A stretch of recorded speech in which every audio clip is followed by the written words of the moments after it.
International Criminal Court is now in session. Rodrigo Roa Duterte.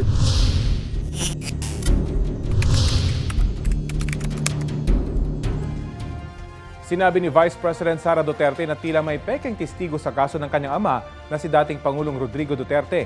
Ang naging basihan daw ng bise, ang nabasa raw niyang affidavit ni Michael Maurilio o alias Rene, ang testigo sa Senado na binawi ang kanyang testimonya laban kay Pastor Apollo Kibuloy.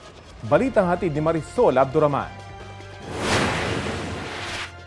Mula sa The Hague, Netherlands, may aligasyon si Vice President Sara Duterte tungkol sa mga ihaharap na saksi sa International Criminal Court laban sa amang si dating Pangulong Rodrigo Duterte.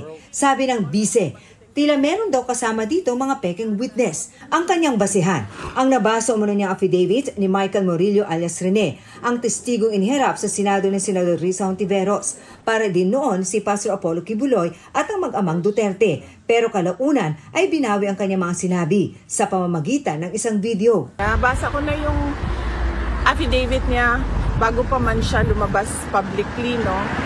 In fact, merong mga nakalagay doon na nakasama niya ang mga witnesses ko, no, ng ICC doon sa isang bahay kung saan siya pinatira ni Senator Hontiveros. Sinabihan ko din ng lawyer ni President Duterte no, na meron nga ganun na statement yung witness against Pastor Kibuloy na ngayon ay nagsasabi na hindi totoo yung mga sinabi niya. Sinabi niya na nakasama niya sa tirahan mga witnesses ng ICC. Aligasyon ni Maurilio, binayaran umano siya noon para humarap sa pagdinig ng Senado, kaugnay ng mga pang-aabuso umano ng pastor. Sabi ng bise, seryoso ang aligasyon, kaya dapat daw maghain ng kaso si Maurilio. It should be answered, no?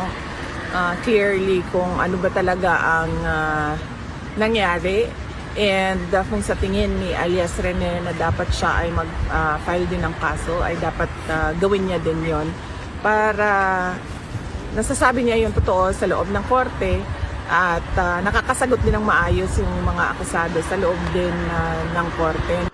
Sa isang pahayag, sinabi ni Hontiveros na pinaninindigan niya ang kanyang mga sinabing kasinungalingan ang mga sinabi ng Maurilio sa video.